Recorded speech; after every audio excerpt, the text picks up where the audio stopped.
Hello everyone, welcome to Tection math. आज के इस सेशन में हम मेडिकल कोडिंग एनाटॉमी से रिलेटेड एक और इम्पॉर्टेंट टॉपिक कवर करेंगे, जिसमें हम मेनली बात करने वाले हैं सेरस मेम्ब्रेन के बारे में।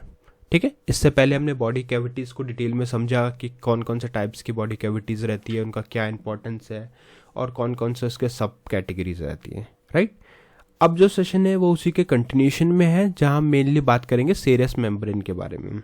हम देखेंगे क्या होता है सेरस मेम्ब्रेन, क्यों इसे यूज़ किया जाता है और इम्पोर्टेंस क्या है इसकी। हर तरह से हम इसके जो थियोरेटिकल क्वेश्चन है उसको आंसर करने का ट्राई करेंगे। बट सेशन शुरू करने से पहले जस्ट एक रिकमेंडेशन है कि अगर अभी तक आप लोगों ने पहले वाले सेशंस नहीं देखे हैं तो आप पहले उनको देख सकते हो, क्योंकि जो पूरी प्लेलिस्ट है एक प्रॉपर सीक्वेंस और सिंक में है।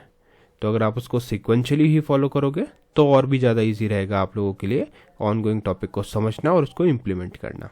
क्योंकि अभी के लिए हमारी मेन प्रायोरिटी है कि हम सेरस मेम्ब्रेन को समझें, बट उससे पहले अगर आपको बॉडी कैविटीज़ का आइडिया नहीं होगा या जो भी टॉपिक अभी तक हमने कवर किए वो अगर नहीं पता होंगे तो फिर प्रॉब्लम होगी आपको इस चीज़ को समझने में। ठीक है, तो इसलिए आप पहले वो सारे सेशंस कवर कर सकते हो और उसके लिए आप टेक्सचर में डिजिटल कोर्स बुक को भी रेफर कर सकते हो, जो फ्रीली अवेलेबल है आपके डिस्क्रिप्शन बॉक्स में। वहाँ पे आपको थाउजेंड्स ऑफ सेशंस मिलेंगे जो हिंदी और इंग्लिश दोनों लैंग्वेजेस में अवेलेबल हैं। तो बिना किसी लैंग्वेज बैरियर के आप इजीली उस कंटेंट को कंज्यूम कर सकते हो। और अगर आपको वहाँ पे कोई भी क्वेश्चन या क्वेरी आता है तो डायरेक्टली मुझसे कमेंट सेक्शन में वो पूछ भी सकते हो।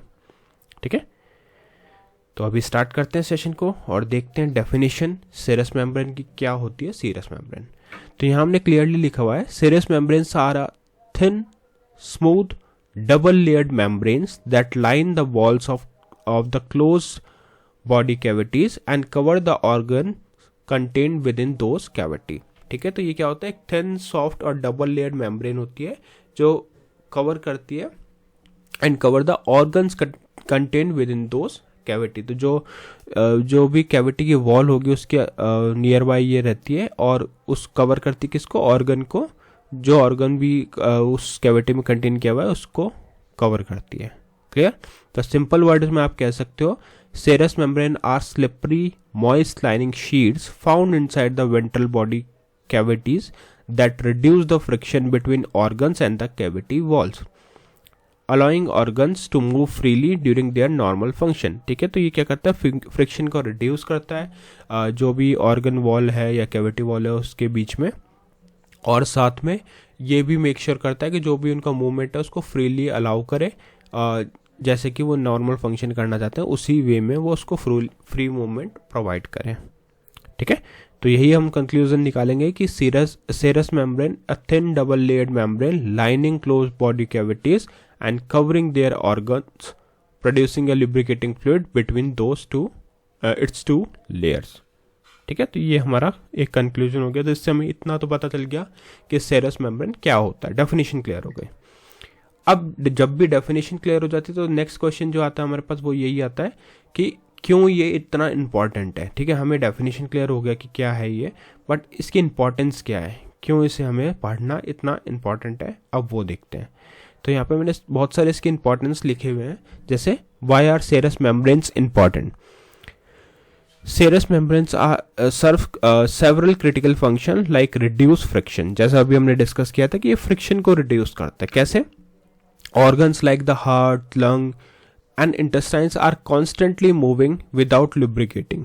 This constant movement would cause painful friction between organ and cavity wall. Serous membrane produce fluid that eliminates this friction. ठीक है, तो यहाँ पे क्या होता है, जैसे हमने ऑर्गन्स देखे, हार्ट, लंग्स, इंटेस्टाइन, ये क्या कॉन्स्टेंटली मूव करते हैं विदाउट लुब्रिकेशन, किसी भी लुब्रिकेशन के बिना। तो इस तरह के कॉन्स्टेंट मूवमेंट से क्या हो सकता है, फ्रिक्शन होगा और वो फ्रिक्शन फिर कॉज करता है painful problems. Right, painful friction वहाँ पे मेनली होता है किसमें, ऑर्गन में और कैविटी वॉल में। तो इस सिचुएशन में जो सेरस मेम्ब्रेन होता है वो प्रोड्यूस करता है एक फ्लूइड को, और वो फ्लूइड रिड्यूस करता है, एलिमिनेट करता है इस फ्रिक्शन को। इसीलिए सबसे पहले इंपॉर्टेंस जो हमारे सेरस मेम्ब्रेन की है वो यही है कि कैसे रिड्यूस करे वो फ्रिक्शन को। सेकेंड है protect organs. The membrane layer act as a physical barrier protecting organ from infection and injury. तो जो ये सीरस मेम्ब्रेन होता है वो क्या करता है, इन्फेक्शन से और इंजरी से भी प्रोटेक्ट करता है उस पर्टिकुलर ऑर्गन को जहाँ पे जिसको इसने कवर अप किया हुआ है कैविटी के वॉल के पास से। ठीक है, तो the member layer act as a physical barrier. तो ये as a physical barrier act करता है जिससे कि ऑर्गन का प्रोटेक्ट होता है इन्फेक्शन और इंजरी से। थर्ड है anchor organ. Serous member help hold organs in their correct position within the body cavity. तो ये इसको हेल्प करता है होल्ड करने में भी। ठीक है, एक पर्टिकुलर उसकी शेप है जिसको उस पर्टिकुलर कैविटी के अंदर रखना है, तो उसको होल्ड करने के लिए, उसकी पोजीशनिंग को मेंटेन करने के लिए भी सीरस जो मेम्ब्रेन है वो यूज होता है। ठीक है, तो 3 ये पॉइंट क्लियर है। अब 4th पॉइंट देखते हैं, allow organs movement because of the lubrication they provide, organs can expand, contract, beat and move without restriction। तो ये क्या करता है, ऑर्गन्स के मूवमेंट को भी अलाउ करता है, क्योंकि अगर बिना लुब्रिकेशन के जो भी लुब्रिकेशन ये प्रोवाइड करता है अगर वो ना हो तो ऑर्गन्स को मूवमेंट में प्रॉब्लम होगी। बट जो ये लुब्रिकेशन प्रोवाइड करता है उससे क्या हो सकता है, ऑर्गन कैन एक्सपैंड हो सकते हैं, ऑर्गन कॉन्ट्रैक्ट हो सकते हैं, बीट कर सकते हैं और मूव कर सकते हैं बिना किसी रेस्ट्रिक्शन के। तो यही इसकी इंपॉर्टेंस है कि ये अलाउ करता है मूवमेंट को। ठीक है, नेक्स्ट है compartmentalisation cavities. Serous membrane help separate different organs and regions within body cavities. तो ये क्या करता है, कंपार्टमेंटलाइजेशन में भी हेल्प करता है। सीरस मेम्बर डिफरेंट ऑर्गन को डिवाइड कर देता है रीजन्स में with in the body cavity, जिससे कि सारे ऑर्गन्स प्रॉपरली कंपार्टमेंटलाइज हो जाए। ठीक है, तो आई थिंक यहाँ तक पूरा क्लियर हो गया होगा कि क्या होता है सीरस मेम्ब्रेन और क्या उसके इंपॉर्टेंस है। अब हम बात करेंगे मेनली बेसिक स्ट्रक्चर कि बेसिक स्ट्रक्चर क्या होता है हर सीरस मेम्ब्रेन का। तो every serous membrane has same basic 2 layer structure. पहला है parietal layer. Parietal layer comes from the Latin word paris meaning wall. The parietal layer lines the inner wall of the body cavity. ठीक है, तो ये क्या करता है, inner body जो होती है कैविटी की उसको लाइन करता है। It is attach to the cavity wall not to the organ itself. ये क्या करता है, कैविटी वॉल से कनेक्टेड होता है, ऑर्गन से कनेक्टेड नहीं होता। It is the outer layer of the serous membrane. ये क्या है, आउटर लेयर है सीरस मेम्ब्रेन की। ठीक है, तो सीरस मेम्ब्रेन की जो आउटर लेयर होगी उसे हम क्या बोलेंगे, पैरिटल लेयर। सिमिलरली हमारे पास सेकंड लेयर है visceral layer. Visceral layer comes from the Latin word viscera means internal organ. The visceral layer covers the outer surface of the organ inside the cavity. ये क्या करता है, outer layer को, तो ये क्या था, इनर लेयर को हैंडल कर रहा था, यहाँ पे आउटर। तो ये अपोजिट है एक दूसरे के। It is directly attach to the organ. ये ऑर्गन से अटैच्ड होता है, ये ऑर्गन से अटैच नहीं होता। तो इसका मोस्टली कंपैरिजन भी आता है एग्जाम्स और इंटरव्यूज में कि कैसे आप इसको कंपेयर करोगे पेरिटल लेयर को और विसरल लेयर को। तो ये आपको पता होना चाहिए, inside the cavity not to the cavity wall. It is the inner layer of the serous membrane. तो विसरल जो हुआ वो इनर लेयर और पेरिटल जो हुआ वो आउटर लेयर। ठीक है, अब इसमें आपको एक चीज ध्यान से देखनी, जैसे यहाँ पे हमने क्या लिखा है, the visceral layer covers the outer surface of the organ. ठीक है, और यहाँ this layer layers the inner wall of the cavity. But यहाँ पे इसको क्या बोलेंगे, it is the outer layer of serous membrane and it is the inner layer of serous membrane. तो ये डिफरेंस आपको क्लियरली पता होना चाहिए कि कौन सी जगह पे कौन सा टर्म यूज करना है, अदरवाइज आप कंफ्यूज हो सकते हो एग्जाम्स के अंदर।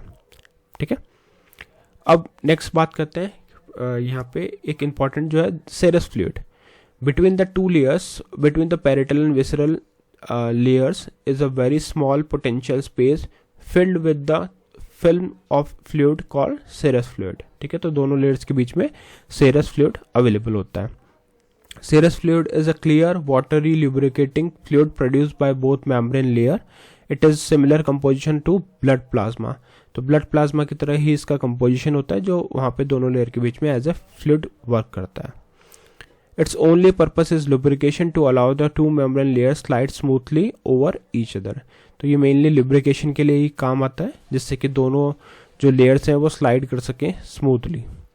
ठीक है, the amount of serous fluid present is normally very small, just enough to create the lubricating film, तो जितना इसमें अमाउंट ऑफ फ्लूइड होता है वो बहुत कम होता है, बस इतना ही होता है कि वो नॉर्मली वहाँ पे उसको मूव करवा सके बिना किसी फ्रिक्शन के, इतना ही वहाँ पे यूज़ होता है।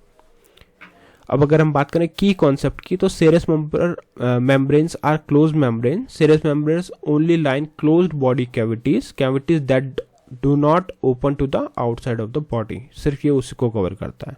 So this is an important distinction. Serous membrane line closed cavity like pleural, pericardial and peritoneal. फिर आता है second mucous membrane line cavity and tubes that open to the body outside of the body. उसमें क्या क्या आएगा, respiratory tract, digestive tract, urinary tract and reproductive tract. तो ये दोनों, ये की कॉन्सेप्ट पता होना चाहिए सबको कि सेरस मेम्ब्रेन जो है वो लाइन करता है खाली क्लोज्ड बॉडी कैविटीज को, cavities that do not open to the outside body.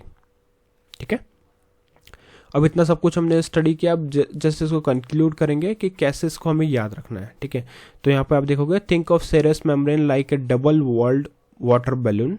The outer wall of the balloon is parietal layer lines the cavity.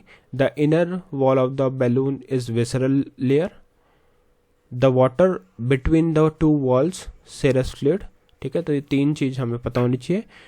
For the three serous membrane, पहला pleura, pulmonary lungs, pericardium pumping organ heart and peritoneum packed with abdominal organ. अब ये तीन जो type है ये अपन detail में भी study करेंगे, ये जस्ट अभी मैंने आपको आइडिया के लिए बताया कि कितने टाइप्स के यहाँ पे सेरस मेम्ब्रेन रहता है, बट इन सबको इंडिविजुअल हमें स्टडी करना पड़ेगा, जो हम मे बी नेक्स्ट सेशन में कवर करेंगे। बट अभी के लिए आपको इतना पता होना चाहिए कौन कौन से टाइप होते हैं। All three start with P, easy to remember as 3 P's of membranes, serous membrane. ठीक है, तो आई थिंक यहाँ तक आपको पूरा क्लियर है टॉपिक कि कैसे ये चीज़ें वर्क करती हैं। अब आज का एक क्वेश्चन है, ये क्वेश्चन का रिस्पांस आप लोगों को करना है कमेंट सेक्शन में। क्वेश्चन है, cranial cavities form by how many bones. इसका आंसर जैसे लास्ट सेशन में भी किसी से नहीं मिला था, तो आई थिंक इसमें अभी स्टूडेंट्स को कंफर्मेशन नहीं है। तो अगर आप लोगों को इसका आंसर मालूम है तो आप डायरेक्टली इसका आंसर कमेंट सेक्शन में शेयर कर सकते हो, जिससे कि बाकी लोग इसको रेफर कर सकते हैं। इन केस अगर आपको भी डाउट है तो आप कुछ सेशन पहले के अगर चेक करोगे तो वहाँ पे आपको इसका सॉल्यूशन ऑलरेडी मिल जाएगा, क्योंकि ये हमने डिटेल में डिस्कस किया है।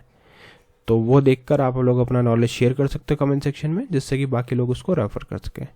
और जितने ज़्यादा कमेंट्स मुझे नए सेशंस पे मिलते जाएंगे, उसी बेसिस पे फिर मैं बाकी जो प्लेलिस्ट के सेशंस हैं उनको पब्लिश करूँगा, तो अकॉर्डिंगली ही मैं उसको रिलीज़ करता हूँ। तो आप लोग कमेंट जरूर करें, जिससे कि मुझे पता चले कि आप लोग ये सीरीज़ फॉलो कर रहे हैं।